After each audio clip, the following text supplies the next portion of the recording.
You've done the research and you think that eating a whole food, plant-based diet is associated with longevity, lower risk of heart disease, high blood pressure, high cholesterol, type 2 diabetes, dementia, and a healthy weight.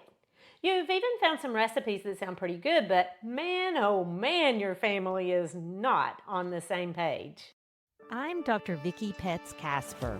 I practiced obstetrics and gynecology for 20 years until I landed on the other side of the sheets as a very sick patient. When my own body betrayed me, I took a handful of pills to manage my disease and another handful to counteract the side effects. My health was out of control. Through surgery, medications, and lots of prayers, I regained my strength only to face another diagnosis. My doctor challenged me to make radical changes through lifestyle medicine. Now I feel great and I want to help you make changes that make a difference. Healthy Looks Great on You podcast takes you to many medical schools so you can learn the power of lifestyle medicine. If you're ready to take control of your health, you're in the right place. Whether you're focused on prevention or you're trying to manage a condition, I'll give you practical steps to start your own journey toward better health, because healthy looks great on you. I started exploring a whole food, plant-based diet when the word pre-diabetes appeared in my medical record. By the way, that word has disappeared, and I'm convinced that my diet is the reason. In fact, there is a mountain of evidence that shows multiple health benefits to eating this way. But there are also lots of obstacles that make it feel as challenging as climbing Mount Everest. And mention it to the carnivores in your home, it is perilous indeed. The whole mindset shift of not eating meat with every single meal is tectonic.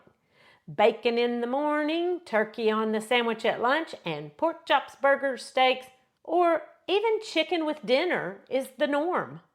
When I first made the change, I went from eating meat about 14 times a week to 3 to 4. I heard you. You just asked out loud, what if I don't get enough protein? Okay, let's talk about that. The concern over getting enough protein has been driven by a mix of marketing, the fitness culture, and legitimate but sometimes misunderstood nutritional science. Protein is associated with power, muscle mass, strength, and energy. But how much power do you need, and can you actually get enough from plants? Have you seen my biceps? I didn't get big old muscles from eating meat. I got them from consistent resistance training. It's true, you need protein and essential amino acids for tissue repair, hormone production, enzymes, immune function, for all of your body to function properly. But when you get your protein from animal sources, you get a fair amount of animal fat in the package. And therein lies the problem. Oh wait, you can get it from a supplement, right? Protein powders, you can add those to your shakes. You can find bars that say protein in capital letters across the front. Put them in smoothies, cookies, and even water. You might say the protein marketers have effectively flexed their muscles because it's a $20+ billion industry that feeds off of people's fears of not getting enough of what most people get enough of. Even my mom wanted me to take her to the store to buy this protein shake that her friends at assisted living had given her. Now, to be fair, as people age, sometimes they don't get enough protein and they actually have higher needs. But my mom eats 3 meals a day and gets plenty. And the best thing she can do to maintain muscle mass is keep doing her squats. She even went to the workout room and asked for light hand weights. That's my mom. I come by it honestly. In a second, we're going to go to mini medical school and discuss renal function to make sure some of you aren't trying to fry your kidneys. But first, let's talk about high protein diets.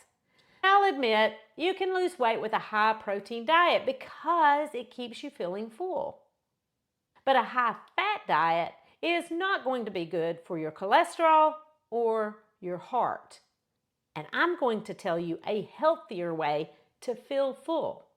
Now, if you're a bodybuilder, you're going to need a lot more protein than the average person. But if the only body you're trying to build is one that fits comfortably into your clothes, feels energized and strong, and lasts on the outside as well as the inside for however many days the Lord has appointed you on this earth, then maybe you only need the recommended 0.8 grams per kilograms of body weight. Unless you're elderly or active, and I hope you are, then bump it up to 1 to 1.2 grams per kilograms.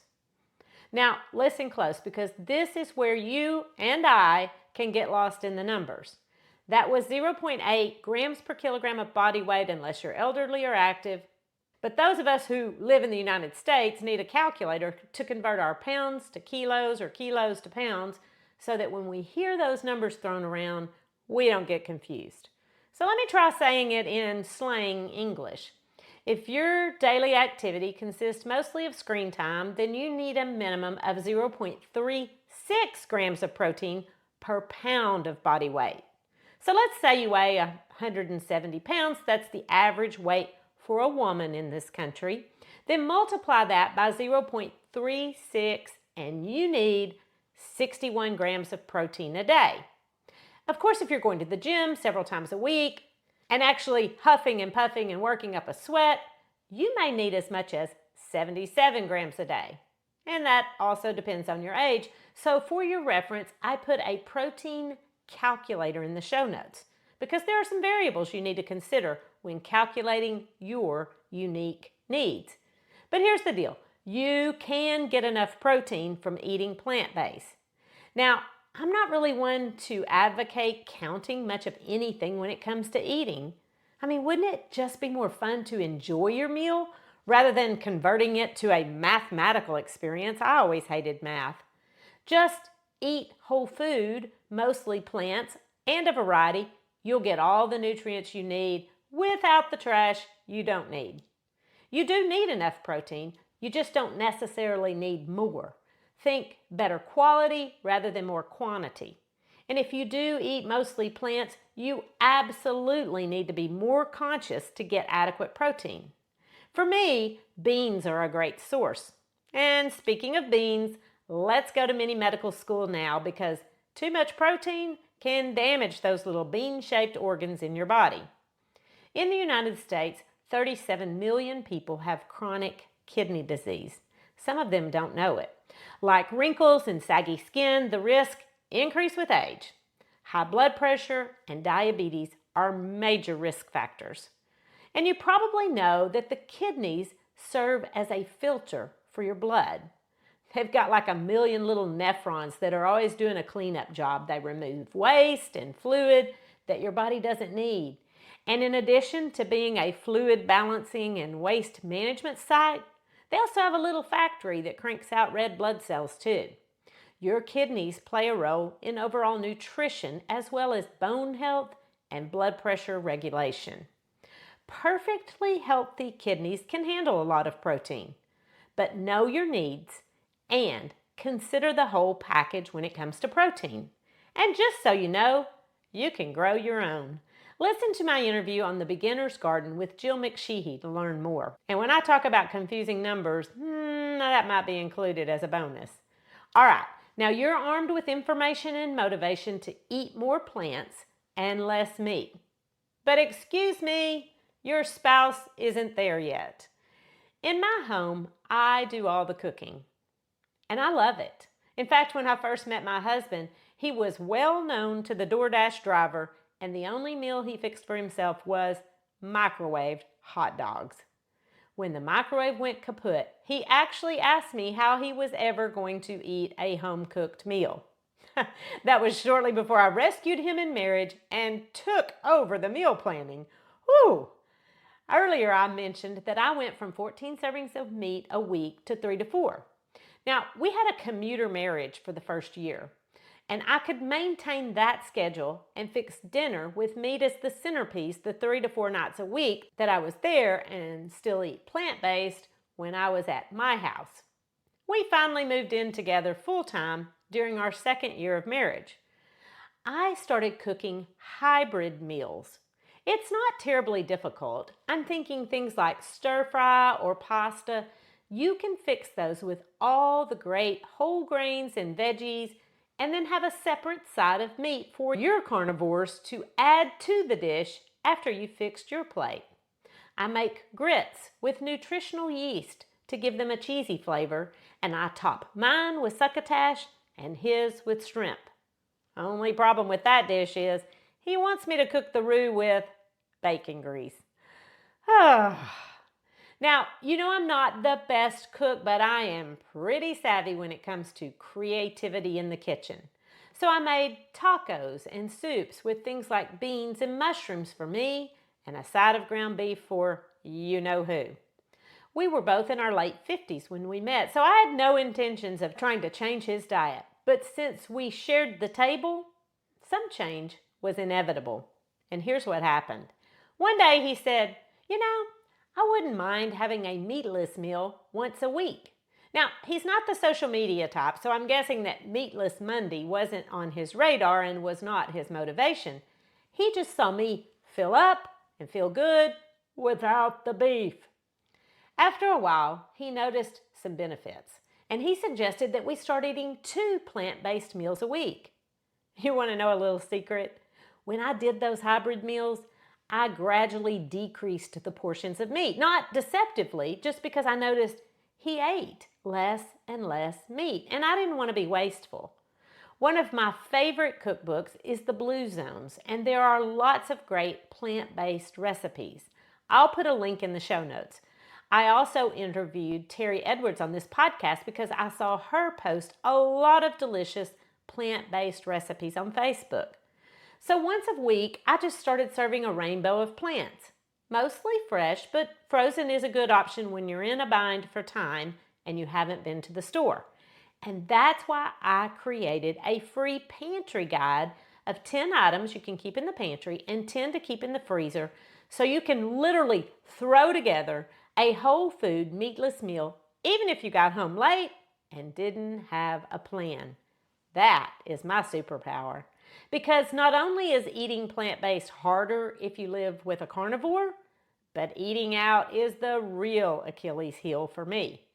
Yes, restaurants are offering a lot more plant-based options, but I'm not sure processed fake meat is a better alternative. And I promise you the waiter will ask, would you like to add a protein? And trust me, I know from experience, they will look at you really funny if you say yes. Please add edamame. Most Sunday nights we eat at a Mexican restaurant, and bless their heart, they're trying. They've added some plant-based options. Well, sort of. They're usually covered in cheese, and unless they're blending up cashews with nutritional yeast, that's dairy. It comes from a cow, not a plant. Ditto for sour cream. Cow, not plant. Anyway, they've added a cauliflower bowl, which is fantastic. Last night they asked if I wanted ground beef, steak, or chicken. Those are the 3 options. And I said, just add beans. Moral of the story is enunciate beans with an N or you'll get beef with an F. I get it. They sound a lot alike and the majority of people want the meat. My point is that eating out is hard. And eating at home is hard too because we're all so busy. And without advanced preparation, we usually let convenience and hunger get the best of our commitment to eat healthier. Check out that pantry guide that I created at healthylooksgreatonyou.com/pantry guide and see if it doesn't help you overcome that. Use my simple, fast recipes, or better yet, start experimenting and make your own. And I'd love for you to share them with me. When you are following a recipe at home, making swaps makes it more doable. Use mushrooms when a recipe calls for meat. You can roast or grill cauliflower, zucchini, and other veggies. You can substitute beans for beef or chicken, and you can even make creamy sauces with nuts in a blender. Because here's what happens. Once you start reducing meat intake, your digestive system has a harder time when you do eat meat. Now, the same happens with fiber, but Fiber is the key to feeling full and nurturing your gut microbiome. I call it the secret to staying on any diet. Gut health is an evolving science that is linked to a healthy immune system, a better mood, more restorative sleep, as well as hormone balance. But the standard American diet is terribly fiber deficient, and fiber is key. It keeps you feeling full. And there are lots of great sources so that you can get the recommended 22 to 48 grams a day, depending on your age and sex. And I put a link to the episode in the show notes where I talk about the different types of fiber and sources at healthylooksgreatonyou.com/the secret to staying on a diet. But I'll give you a hint. You are not going to find any fiber in animal products because fiber is only found in plants. Now, on the other hand, vitamin B12 is only found in animal products. So if you go all in, you need to take a supplement. And that's about the only time you'll hear me mention the need to take a supplement. But if you live with a carnivore and you're considering making the switch to a whole food, plant predominant meal, it helps to cook a little chicken breast or ground beef and serve it on the side of your otherwise fiber-packed meal. So try it and see what happens. And I bet you'll see the same shift I saw at my house. Because when you eat a variety of plants rich in fiber and rich in nutrients, you'll feel good and you'll notice an impact on your health. And as always, healthy looks great on you. The information contained in this podcast is for educational purposes only and is not considered to be a substitute for medical advice. You should continue to follow up with your physician or healthcare provider and take medication as prescribed. Though the information in this podcast is evidence-based, new research may develop and recommendations may change.